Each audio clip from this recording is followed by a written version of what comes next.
September ಕ್ರಾಂತಿ ಅಂತ ಹೇಳ್ತಾ ಇದ್ದಂತಹ ಕೆ.ಎನ್. ರಾಜಣ್ಣ ಅವರನ್ನ ವಜಾ ಮಾಡಿ ಆಯ್ತು. ಈಗ ಕೆ.ಎನ್. ರಾಜಣ್ಣ ಅವರ ಸುಪುತ್ರ ಸೆಪ್ಟೆಂಬರ್ ಕ್ರಾಂತಿಯ ಬಗ್ಗೆ ಬಾಯ್ಬಿಟ್ಟಿದ್ದಾರೆ. ಇದು ರಾಜಕಾರಣದಲ್ಲಿ ಸಂಚಲನವನ್ನ ಮೂಡಿಸಿದೆ. ಹೌದು, ನಾವು ಸಿಎಂ ಸಿದ್ದರಾಮಯ್ಯ ಅವರ ಪರವಾಗಿ ಇದ್ದೇವೆ ಎನ್ನುವಂತಹ ಕಾರಣಕ್ಕಾಗಿ ಅನ್ಯಾಯ ಆಗಿದೆ. ನಾವು ಇನ್ನು 10 ವರ್ಷ ಬಿಟ್ಟರೂ ಕೂಡ ಸಿದ್ದರಾಮಯ್ಯ ಅವರ ಪರವಾಗಿ ಇರ್ತೇವೆ. ಬೇರೆ ಯಾರನ್ನು ತೋರಿಸಿದ್ರೆ ನಮಗೆ ಮತ ಪಡೆಯೋದು ಅಷ್ಟಕ್ಕಷ್ಟೇ ಇದೆ ಅಂತ ಹೇಳಿ ಕೆ.ಎನ್. ರಾಜಣ್ಣ ಅವರ ಪುತ್ರ ವಿಧಾನ ಪರಿಷತ್ ಸದಸ್ಯ ರಾಜೇಂದ್ರ ಅವರು ವಾಗ್ದಾಳಿಯನ್ನ ನಡೆಸಿದ್ದಾರೆ. ನಿನ್ನೆ ಬೆಂಗಳೂರಿನಲ್ಲಿ ಮಾಧ್ಯಮದ ಜೊತೆಗೆ ಮಾತನಾಡಿರುವಂತಹ ಅವರು, ಸೆಪ್ಟೆಂಬರ್ ಕ್ರಾಂತಿ ಬಾಲಕೃಷ್ಣ ಅವರಿಂದಲೇ ಶುರು ಆಗುತ್ತೆ. ರಾಜಣ್ಣ ಹೇಳಿದಂತಹ ಸೆಪ್ಟೆಂಬರ್ ಕ್ರಾಂತಿ ಇದೇ ಆಗಿದೆ. ಅವರ ಟೀಮ್ ಬಿಜೆಪಿಗೆ ಹೋಗಬಹುದು, ಸಿಎಂ ಮಾಡ್ತೀವಿ ಅಂದ್ರೆ ಅವರೆಲ್ಲ ಬಿಜೆಪಿಗೆ ಹೋಗಬಹುದು ಅಂತ ಹೇಳಿ ಸ್ಫೋಟಕ ಮಾಹಿತಿಯೊಂದನ್ನ ಬಾಯ್ಬಿಟ್ಟಿದ್ದಾರೆ. ಬಹಿರಂಗವಾಗಿ ಕೆ.ಎನ್. ರಾಜಣ್ಣ ಅವರನ್ನ ಬಿಜೆಪಿಯವರು ಭೇಟಿಯಾಗಿಲ್ಲ.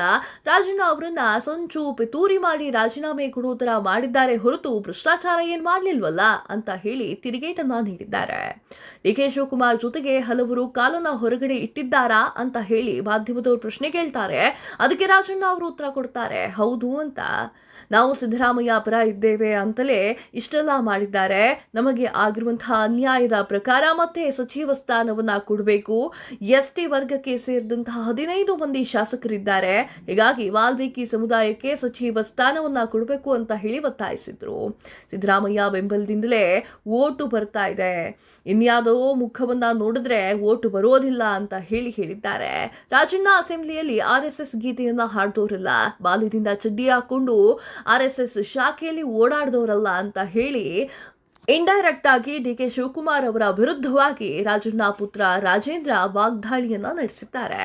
ಸಿಎಂ ಸಿದ್ದರಾಮಯ್ಯ ಅವರ ಪರ ಇರೋದ್ರಿಂದಲೇ ನಮಗೆ ಇಷ್ಟೊಂದು ಧೈರ್ಯ ಬಂದಿರೋದು. ಸೆಪ್ಟೆಂಬರ್ನಲ್ಲಿ ಅವರ ಬ್ರೈನ್ ಮ್ಯಾಪ್ ಮಾಡಿ ಯಾವಾಗ ಯಾರ್ಯಾರ ಸಂಪರ್ಕದಲ್ಲಿ ಇದ್ದಾರೆ ಅನ್ನೋದು ಗೊತ್ತಾಗುತ್ತೆ ಅಂತ ಹೇಳಿ ಪರೋಕ್ಷವಾಗಿ ಡಿ.ಕೆ. ಶಿವಕುಮಾರ್ ಅವರ ಬಣದ ವಿರುದ್ಧವಾಗಿ ರಾಜಣ್ಣ ಅವರ ಪುತ್ರ ಹೇಳಿಕೆಯನ್ನ ನೀಡಿರುವಂತದ್ದು. ಇದು ಸಾಕಷ್ಟು ಸಂಚಲನವನ್ನ ಮೂಡಿಸ್ತಾ ಇದೆ. ಹೆಚ್ಚಿನ ಮಾಹಿತಿಗಾಗಿ the news Hunt YouTube channel ಅನ್ನು ಸಬ್ಸ್ಕ್ರೈಬ್ ಮಾಡಿ. ಧನ್ಯವಾದಗಳು.